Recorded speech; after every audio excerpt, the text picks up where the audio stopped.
What's up everybody, it is Jay here, and today I felt that in honor of Pride around the world, since this is the kind of time that Pride parades are going on, I would make a trans FAQ. Now, I know there are plenty of these already, but I definitely feel like the more the merrier when it comes to information about trans people for cis people, and even for other trans people who are new to the community and want to know more, because the more people want to learn, the better, and the more people do learn, the better. So sit back, relax, this is going to be a video. So the word transgender just means to identify as a gender other than the one you were assigned at birth. We say gender assigned at birth in the trans community often because a lot of people don't feel like they were born that gender or that their sex is of that gender. They feel like they were assigned a gender based on their physical appearance, but they never connected to that gender. So the trans community features a lot of different people of a lot of different identities, including trans men and trans women, who would be considered binary trans people, and non-binary people, who include people who identify between male and female, outside of male and female. People use labels like gender queer, gender fluid, people use labels like agender or genderless. There's a lot of labels in the non-binary umbrella that basically mean outside of or something other than just male and just female. The word cisgender is also used a lot in the trans community, and that means to identify with the gender that you were assigned at birth. This isn't meant to be a rude word or a mean word. The reason we use it is because otherwise cis people often refer to themselves as normal, and this makes trans people often feel like we're abnormal or we're weird, and that's not a nice feeling to have. So we have a word for people who are not trans, and that is all cis means. It just means to identify with your assigned gender. It just means you're not trans. It's not someone trying to insult you or be rude to you. It's just how we refer to people who are not trans. So pronouns can be really important to trans people because it can be really uncomfortable to be referred to in a way you're not okay with. There are a lot of really common pronouns like he, him and his, and she, her and hers, but you might also hear people using pronouns such as singular, they. You would use them in the same way that you use they normally. You're just referring to one person instead. For example, if I have a friend who uses they, I'd be like, that belongs to them, this is theirs, and who are they? If you don't know what pronouns to use for someone, it's best not to assume. If you are not in a position to ask, just refer to people as they instead, because that is the most polite way to do it, as most people will be comfortable with they as it's considered to be neutral. However, if you are in a position to ask, the best thing to do is politely go over and say, hey, what are your pronouns? Yelling across the room, hey, what are your pronouns? I need to know, is a bit dramatic, and a lot of people aren't comfortable with that. So being as discreet and polite as you possibly can be when asking someone what their pronouns are is the best way to do things. If someone has only recently come out to you and you find yourself making mistakes with pronouns and names, people understand that. We understand that it takes time to get used to pronouns. All a trans person wants to see is that you're making an effort. So as long as you are trying, it is okay to make a mistake. Just because someone is trans doesn't automatically mean that they are straight or that they are gay.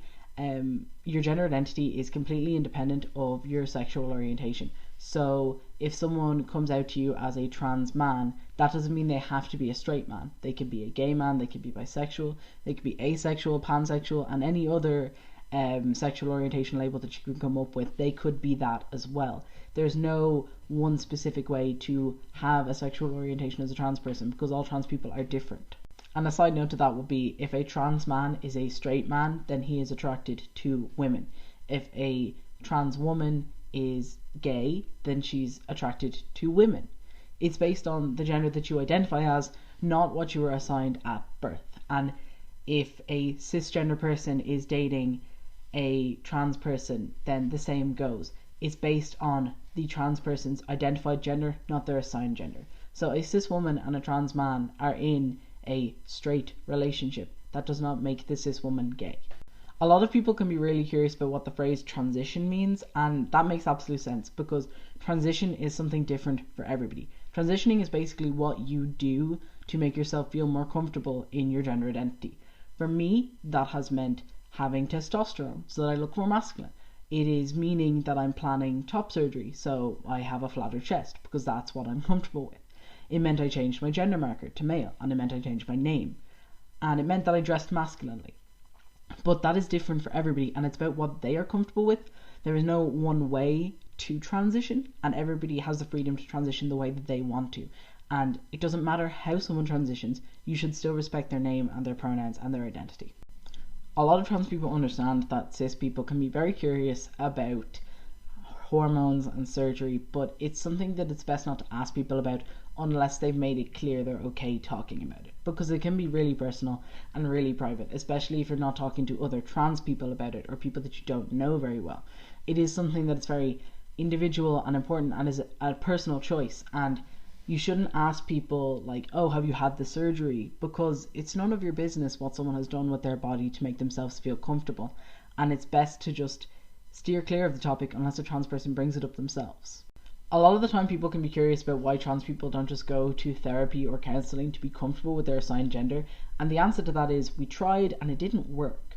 Conversion therapy for trans people to make them comfortable with their assigned gender has never worked on people before, and as a result people stopped taking that as an option.